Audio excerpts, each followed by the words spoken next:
പെരുന്നാളെന്ന് കേൾക്കുമ്പോൾ നമ്മുടെ മനസ്സിലേക്ക് ആദ്യം ഓടിയെത്തുക ബിരിയാണി പെരുമയാണ്. ഏതെല്ലാം തരത്തിലുള്ള ബിരിയാണി കഴിക്കണമെന്നുള്ള ഒരു ചിന്തയായിരിക്കും പല ആളുകളുടെയും മനസ്സിൽ. ഇന്ന് ഞാൻ നിങ്ങളുടെ മുന്നിലേക്ക് പരിചയപ്പെടുത്താൻ പോകുന്നത് അത്തരം ഒരു സ്ഥലമാണ്. നാളെ വലിയ പെരുന്നാളാണ്. അതോടനുബന്ധിച്ച് ഈ ഒരു പാചകപ്പുരയിൽ വിവിധങ്ങളായ ബിരിയാണി നാട്ടുകാർക്കായിട്ട് ഒരുങ്ങുന്നുണ്ട്. 4000 പേർക്കുള്ള ബിരിയാണിയാണ് അവർ ഇവിടെ തയ്യാറാക്കിക്കൊണ്ടിരിക്കുന്നത്. അതിന്റെ കാഴ്ചകളിലേക്കാണ് ഞാൻ ഇന്ന് നിങ്ങളെ കൂട്ടിക്കൊണ്ടുപോകുന്നത്. ഉള്ളിയരിഞ്ഞു തുടങ്ങട്ടെ ഒരു ബിരിയാണി പരിപാടി, ഇഞ്ചി മുളകും കൂട്ടുകൾ അങ്ങനെ അരച്ചെടുക്കണമെന്നാലും നെയ്തിളക്കട്ടെ, കോയി കാല് പൊരിക്കണ്ടേ, വേവു കണക്കെ ദമ്മിനുള്ളിൽ ഉണർന്നൊരു സമ്മാനം ബിരിയാണി.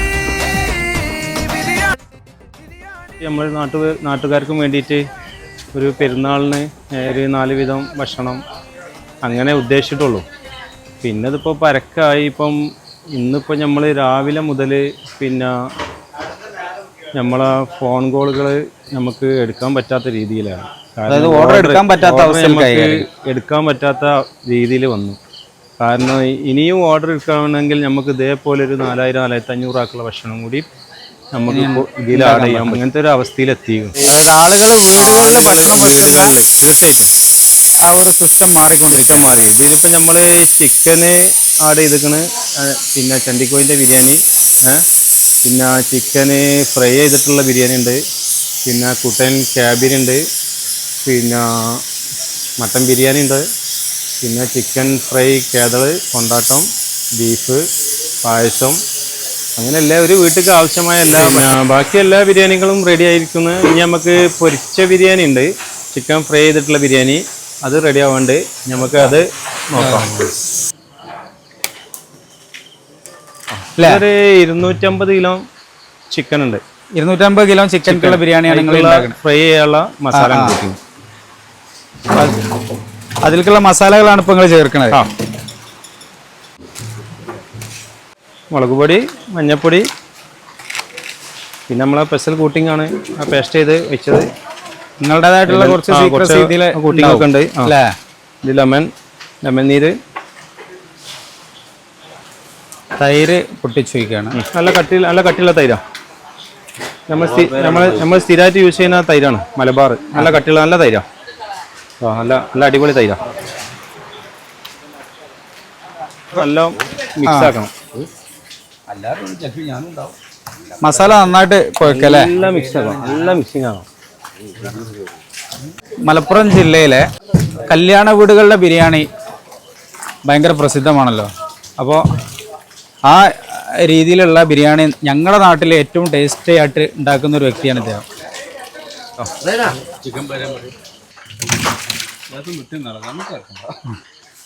അരമണിക്കൂർ മസാല പിടിക്കണം ചിക്കന്. ഫ്രൈ ആക്കിയിട്ട് പിന്നെ സാധാ പ്രോസസ്സ് തന്നെ ഫ്രൈ ആക്കിയതിൻ്റെ ശേഷം അത് വെച്ചിട്ട് മേളിൽ മസാലയിലേക്ക് ഈ ചിക്കൻ ഇട്ടിട്ട് മിക്സ് ചെയ്തിട്ട് നമ്മൾ റൈസ് മറ്റിച്ചതിൽ ചേർക്കും. അപ്പോൾ ഈ ബിരിയാണി ദമ്മിടുന്ന കാഴ്ചകളാട്ടോ. അതായത് ലഗോൺ ബിരിയാണിക്കല്ലേ ഇതിടുന്നത് സലാമേ? ഒരു വേവിച്ച നെയ്ച്ചോറ് ആ ലഗോൺ ബിരിയാണിക്കകത്തിട്ട് ദമ്മിടുന്ന പ്രോസസ്സാണ് ഇപ്പോൾ ഈ നടക്കുന്നത്.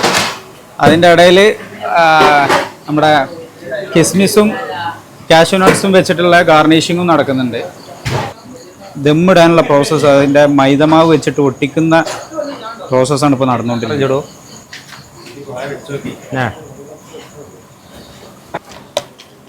വീട്ടിൽ നമ്മൾ പാരമ്പര്യമായിട്ടുള്ളത് എൻ്റെ ബാപ്പാൻ്റെ ജ്യേഷ്ഠൻ മുത്താപ്പ അബ്ദുള്ളാക്ക എന്ന് പറഞ്ഞാൽ ഫേമസ് പണ്ടാരിയായിരുന്നു. ഇവിടെ ഈ പരിസരം മൊത്തം അറിയപ്പെടുന്ന, ഈ പ്രദേശം മൊത്തം അറിയപ്പെടുന്ന ഒരു ആളാണ്. എൻ്റെ മൂത്താപ്പ വർക്ക് ചെയ്യുന്ന കാലത്ത് ഇവിടെ പണ്ടാരിമാർ ഉണ്ടായിട്ടിരുന്നില്ല.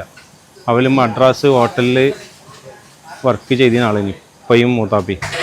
ഒരു പിന്നെ നാട്ടിൽ ബിരിയാണി അതിൽ പിന്നെ അങ്ങോട്ട് ഫേമസ് ആയി. പിന്നെ ഇവിടെ പ്രദേശത്ത് മൊത്തം അവരുടെ കൂടെ നിന്ന് പണി പഠിച്ചവരാണ് പിന്നീട് മൂത്താപ്പന്റെ ഫേമസ് ആയിട്ടുള്ള പണ്ടാരികളായി മാറിയത് അല്ലേ? ഹെൽപ്പർമാരായിട്ട് കുറെ ആൾക്കാർ. കൂടുതലായിട്ടും ഈ കല്യാണ പരിപാടികൾ ഇതായിട്ടാണ് ചെയ്യുന്നത്.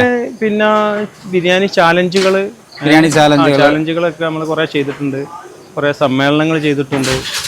പിന്നെ കൂടാതെ സ്വന്തമായിട്ട് കാറ്ററിംഗ് സർവീസും ചെയ്യുന്നുണ്ട്. നമസ്കാരമൊക്കെ കഴിഞ്ഞ് ആളുകൾ ബിരിയാണി വാങ്ങാൻ വന്നു തുടങ്ങിയിട്ടുണ്ട്.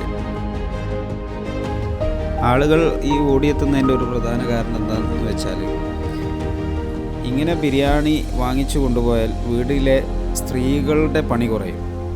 അന്നേ ദിവസം അവർ ഫ്രീ ആയിരിക്കും. അതുകൊണ്ട് തന്നെ അവർക്ക് അന്ന് ആ പെരുന്നാൾ നല്ല രീതിയിൽ ആസ്വദിക്കാനും ഒരുമിച്ചിരുന്ന് നല്ല രീതിയിൽ ഭക്ഷണം കഴിക്കാനൊക്കെ സാധിക്കും. ആ ഒരു കാരണം കൂടി ഇങ്ങനെ ഈ ബിരിയാണി ചാലഞ്ചുകളിൽ ബിരിയാണി വാങ്ങിക്കൊണ്ടുവന്നതിൻ്റെ പിന്നിലുണ്ട്. കഴിഞ്ഞ വർഷത്തേക്കാളും കൂടുതലാണ് ഈ പ്രാവശ്യത്തെ ഓർഡർ എന്നാണ് ഷെരീഫ്ക പറയുന്നത്.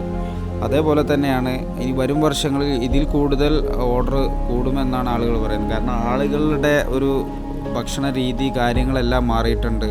വീടുകളിൽ ഭക്ഷണം ഉണ്ടാക്കുന്നത് കുറഞ്ഞു വരുന്നൊരു സാഹചര്യം.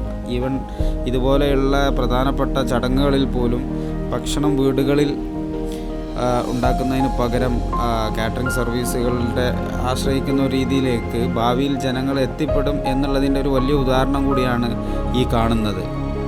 ഇതുപോലെയുള്ള വീഡിയോകൾക്കായി ഈ ചാനലൊന്ന് സബ്സ്ക്രൈബ് ചെയ്തു വെച്ചേക്കൂ. കൂടെ ലൈക്കും കമൻറ്റും ചെയ്യാൻ മറന്നേക്കല്ലേ.